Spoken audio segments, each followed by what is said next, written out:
വാർത്തകൾ തുടങ്ങുന്നു. പ്രധാന വാർത്തകൾ. MT പറഞ്ഞതിൽ പുതുമയില്ലെന്ന് CPM. വിവാദത്തിൽ കക്ഷി ചേരേണ്ടതില്ലെന്ന് സംസ്ഥാന സെക്രട്ടേറിയറ്റ് തീരുമാനം. കാലം കാത്തിരുന്ന വാക്കുകളെന്ന് VD സതീശൻ. വിമർശനം കേരളത്തിനെതിരെ മാത്രമായി ചുരുക്കേണ്ടെന്ന് കവി സച്ചിദാനന്ദൻ.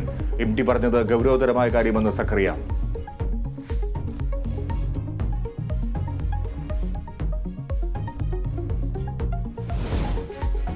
സംസ്ഥാനത്തിന്റെ കടമെടുപ്പ് പരിധി വെട്ടിക്കുറച്ച നടപടിയിൽ കേന്ദ്രത്തിന് നോട്ടീസ് അയച്ച് സുപ്രീം കോടതി.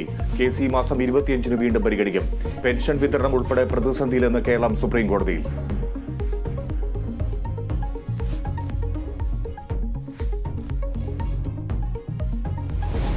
തൃശൂരിലെ യൂത്ത് കോൺഗ്രസ് നേതാവ് ലാൽജി വധക്കേസിൽ മുഴുവൻ പ്രതികളെയും വെറുതെ വിട്ടു. കോടതി ഉത്തരവ് തെളിവുകളുടെ അഭാവത്തിൽ. വിധി കുന്നംകുളം അഡീഷണൽ സെഷൻസ് കോടതിയുടേത്.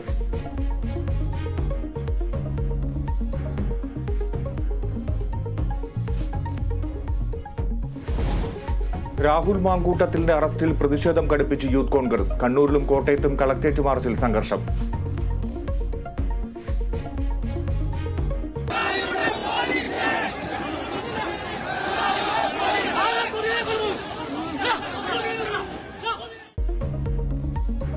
വൈകിട്ട് ക്ലിഫ് ഹൌസിലേക്ക് പ്രതിഷേധ ജ്വാലയും നൈറ്റ് മാർച്ചും.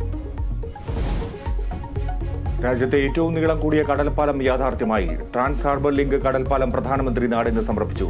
മുംബൈ നവി മുംബൈ യാത്രയ്ക്ക് ഇനി വേണ്ടത് 20 മിനിറ്റ് മാത്രം.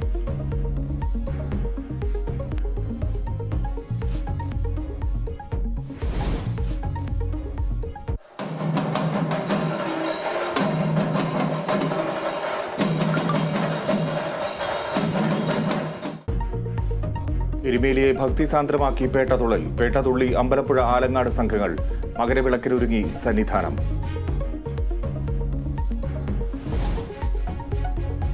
കരുവന്നൂർ ബാങ്ക് തട്ടിപ്പ് കേസിൽ ക്രൈംബ്രാഞ്ചിന് തിരിച്ചടി. ED കസ്റ്റഡിയിലെടുത്ത രേഖകൾ വിട്ടുകിട്ടണമെന്ന ഹർജി തള്ളി. മസാല ബോണ്ട് കേസിൽ EDയുടെ സമൻസിനെതിരെ കിഫ്ബി ഹൈക്കോടതിയിൽ. നൽകിയ രേഖകൾ വീണ്ടും ആവശ്യപ്പെടുന്നുവെന്ന് കിഫ്ബി.